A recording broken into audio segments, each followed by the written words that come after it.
All right, let's now welcome Professor Christopher Isike, who's the director of the African Center for the Study of the United States at the University of Pretoria.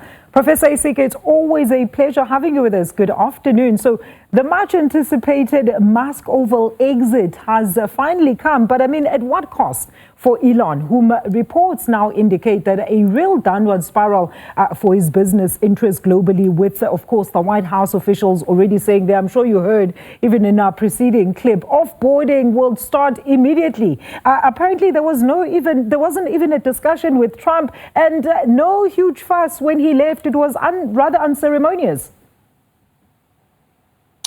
Well, the bromance, like the UK BBC said it. We remember we had said that this was not going to last for a very long time. Yes, and it hasn't really lasted. But look, you may ask yourself, he spent just under 300 million to get Donald Trump elected, and then in the 3 months plus that he's been, at Doge, he's been able to save less than 200 million US dollars for the government. So the question is, did he spend 300 million to save the government of 200 million? No, I don't think so. There is much more to this that he has benefited.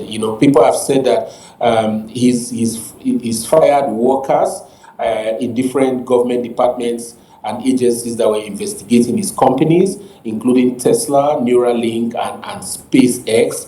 And of late, I think that was in April, there was talk that some of the Doge department was using a customized version of his AI bot, Grok, to analyze government, data. And then recently also the FAA, the Federal Aviation Administration, was considering cancelling a $2 billion contract to Verizon in favor of Musk's own company. So if you look at all of this put together, this guy has probably got much more than he has invested in the Trump administration.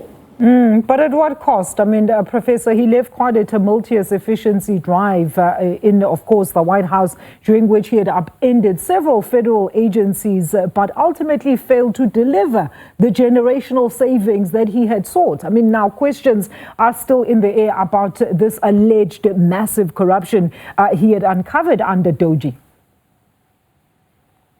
Well, if you say at what cost, it will be at what cost to who, right? To the people of America, government of America. Surely, definitely, it's been a loss for them. If you look at the amount of waste, he said, his so-called waste he uncovered, which were false, the number of days in which he dismantled USAID and the effect on people of America, the costs are huge, right? But if you say at what cost to him, it may have been at a gain for him. That's the point I'm making. So at what cost will depend on who's bearing this cost. For the American people, it's been a disaster, and I'm sure that there was collective anger against him and his company that translated to losses for his company. Of course, you could talk about those could also be personal losses. He's going back now, he's going to recoup. But I think that his major aim, if you look at it from a political economic point of view, his major aim was to go there and fix people who were investigating his company and pave the way for his company to do more business with the government of the United States. And ultimately, he would be the biggest beneficiary of all of this. But what I find also interesting, Professor, is that, in these reports, it says while the precise circumstances of his exit were not immediately clear, he had, of course, left a day after he had criticized Trump's marquee tax bill, calling it too expensive and a measure that would undermine his work with the United States DOJ services. But on the other hand, one would then say Musk did the unimaginable, right, Professor? Directly aligned himself with the U.S. Sitting head of state as a foreigner who was seemingly eating right out of the palm of the president's hand, delivering serious blows to specifically South Africa which he had business interests in. But my interest really is, what then should we learn from such appointments in the future, even right here at home? Because questions then become, why are you affiliated to government as an ordinary member of society, especially still pursuant of your business interests? That alone doesn't bode well when such people have oversight as well as influence on government policy. Well, to start with, I think their relationship is topsy-turvy. The fact that they may be having issues now doesn't mean that they would not regain their love, if you like. Remember that he was not a very strong supporter of Trump until Trump was shot in Pennsylvania in July of last year, right? And that's when he started putting money into his campaign. So it's a relationship that can go up and down. He's achieved what he wants to achieve, and especially with also coming to South Africa. So he's achieved quite a lot. But I have a feeling that maybe the lesson we can learn from all of these people who tend to invest in government is to also understand that power is transient. It's not static. So you have to be very careful on how you manage relations and with people you meet on your way up, because you're certainly going to meet them on your way down.